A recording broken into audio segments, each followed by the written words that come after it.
It is one of the most well-known biblical facts. Chapter 13 of the book of Revelation records the rise of the Antichrist and his beastly kingdom in the very last days of man's rule, just before the return and reign of Jesus Christ. We are given many hints and signs of the Antichrist in chapter 13, but the most well-known hint is the cryptic message that the number of his name is 666. There are many speculative interpretations of this particular number, but regardless of the interpretations, it cannot be argued that this number is clearly and uniquely equated with God's number of judgment.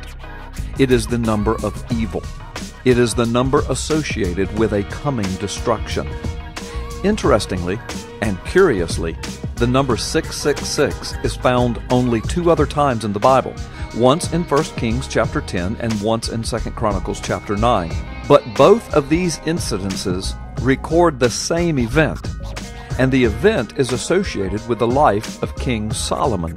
Amazingly, many Bible scholars have noted that Solomon is an Old Testament type of the Christ.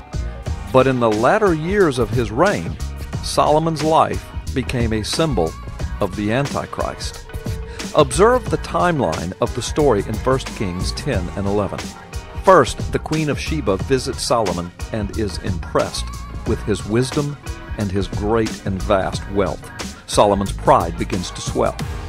Next, the text mentions Solomon's annual revenue in gold is exactly 666 talents.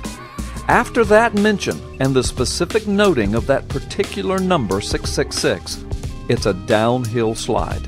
Solomon then builds a throne for himself that was greater than any king of any nation had ever seen. Solomon's pride was bursting forth. Incidentally, the throne had 6 steps, according to the scriptures, outlined with the images of 12 lions. 6 steps plus 12 lions is a total number of 18. And of course, 18 is defined as 6 plus 6 plus 6. Even his very throne carried the mark 666. Next, it is accounted that Solomon continued to accumulate wealth and chariots and horses. But Deuteronomy chapter 17, beginning with verse 16, forbade that the kings of the people of God should do this. Next, we read of Solomon collecting up foreign wives, concubines, a harem. This was another pagan custom involving fornication and adultery, and it was forbidden by God for his kings to do such a thing. Solomon became infamous for his 1,000 wives and concubines. And what was the result of his foreign wives? Solomon slipped into abject apostasy and held to the foreign gods of his wives and their detestable pagan practices, including the worship of Molech, which required infant sacrifice, the killing of babies. Does any of this sound familiar? The Bible records next that at Solomon's death, his kingdom was divided. It was ripped asunder.